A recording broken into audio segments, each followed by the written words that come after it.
Get to my YouTube channel. Hawe ikaze kuri YouTube channel yanjye. Ahangaha tugiye kuvuga ku kantu kitwa recursive function within programming. So now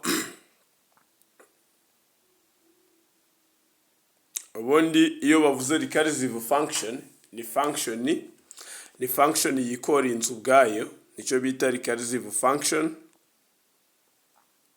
Okay.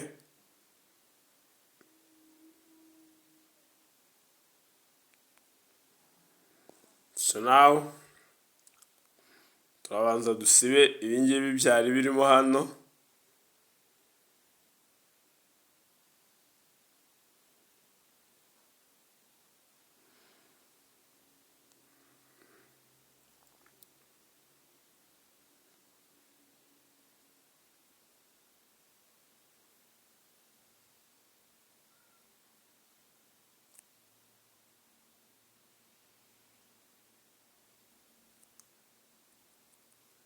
Okay, so now let us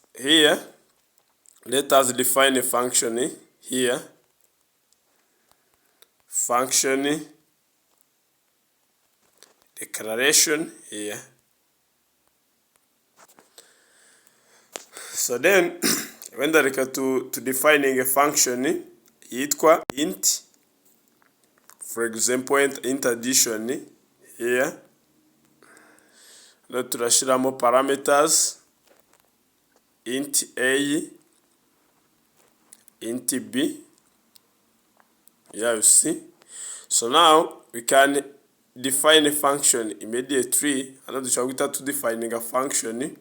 Suppose int sum tuvuge yuko wenda ingana na a plus b.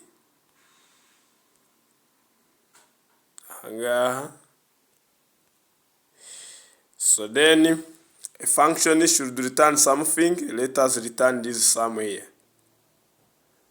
Return sum, okay. Then function igira entry point and okay. So this is how we define a function. So now here you see, let us use a comment here. Function definition. Okay. So now let us score here.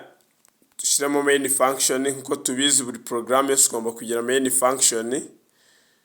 Turayifungura. Here you see. Okay. So now hano dukeneye gushiramo variables ebyiri, wenda tuvuge int n, int m. Here you see. So now turasaba user ko yinjizamo ziriya values, enter two values, ubwo ni n and m. So now sin, ibingibi tumaze gusobanukirwa icyo biba bimaze. Sin n, sin m. Here you see. So now kubera ko batubwiye yuko turakoresha recursive function, dukoresheje wenda comment hano. Ubundi cyitwa recursive function ni function yikora inzu ubwayo. Recursive function here. Ntago dukenera kudekarara izindi variables ziri budufashe gukora recall, ahubwo tuze outputtinga cout sum is, and then ahangaha kandi tugiye gukora iko twita function call. Hanyuma turakoresha z and m here. Okay. So then ahangaha reka dufise nk'abasobanuyemo aka kantu gatoya. Hano harimo mistake mu gushyiramo binary left shift Okay, so now urabona hariya twadefininze ahangaha tuvuge kuri utu tuntu twadefininze function tuhereza parameters ebyiri, zira parameters nizo zitwa formal parameters. Hanyuma na hano hasi twadefininze cyangwa se twadekara izindi variable ebyiri nizo zitwa actual parameters turi buhereze values, hanyuma ziraba passed kuri a, n by default ziraba passed kuri a, then m ibe passed kuri b during parameter passing techniques. So now izi zo hejuru a and b zitwa receiving parameters, nyamara izi zo hasi n and m zitwa. So aha iyo function tuvuga recursive function kuko function ikora inzu ubwayo, ntabwo twigeze dukenera indi variables yo gustoringa iyi function during function call. For example, hano tudakoresheje recursive function dushobora wenda kudekarara int, for example wenda tuvuge k cyangwa se hash ingana na ki na addition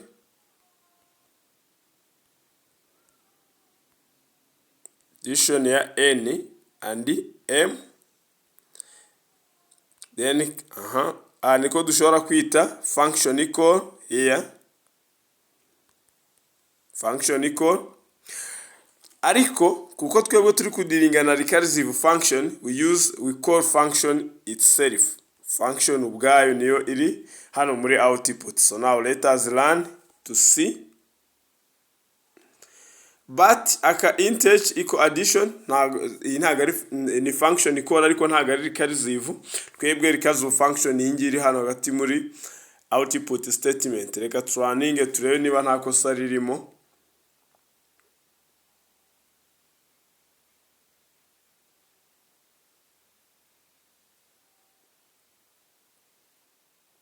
Itatu values. So now dushyiremo 5, dushyiremo 7, turaninge. You see urabona ko sum umubare wa mbere twashyizemo just ni kangahe, ni 5, second one is 7, sum is 12. So this is how recursive function can be useful. So if iramutse uyishimiye, share it to the others. So thanks.